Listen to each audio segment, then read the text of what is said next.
History ya Baba Albert itabidi watu wame come out clean because as things are it is taking another direction, kwamba we saw when the son died, kulikuwa na shamra hapa na pale.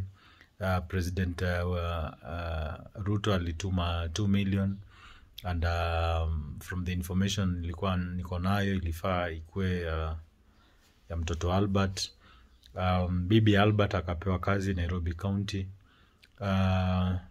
Eric Omondi came in very well, akajaribu kusaidia, wakafungua kwanza wakatumia namba ya mzee ikajaa, wakatumia namba ya mama ikajaa, wakatumia pochi ya baba ya mzee zikajaa, wakafungua nao pay bill.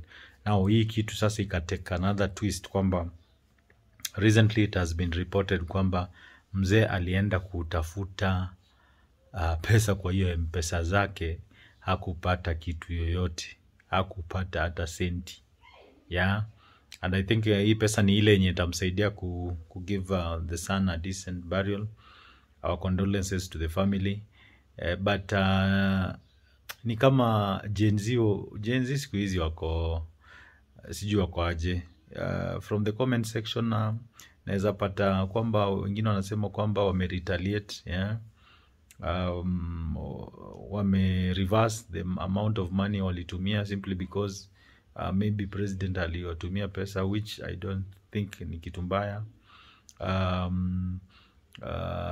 Wanasema mzee betrayed the Gen Zs and the like, so mzee ako at a limbo, is much stressed. Na I remember wakati fulani huyo mzee alikuwa analia uncontrollably, wakati ambapo alikuwa anaenda kuona mtoto wake. You could see the face of desperation from huyo mzee. Mzee alikuwa na stress sana.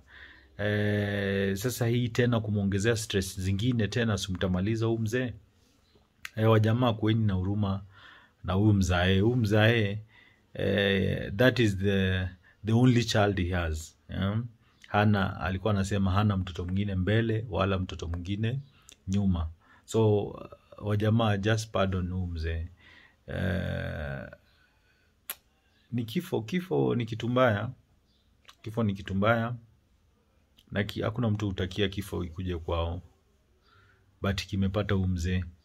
So kumpea stress ingine double is like unamwambia sasa pia yeye aende.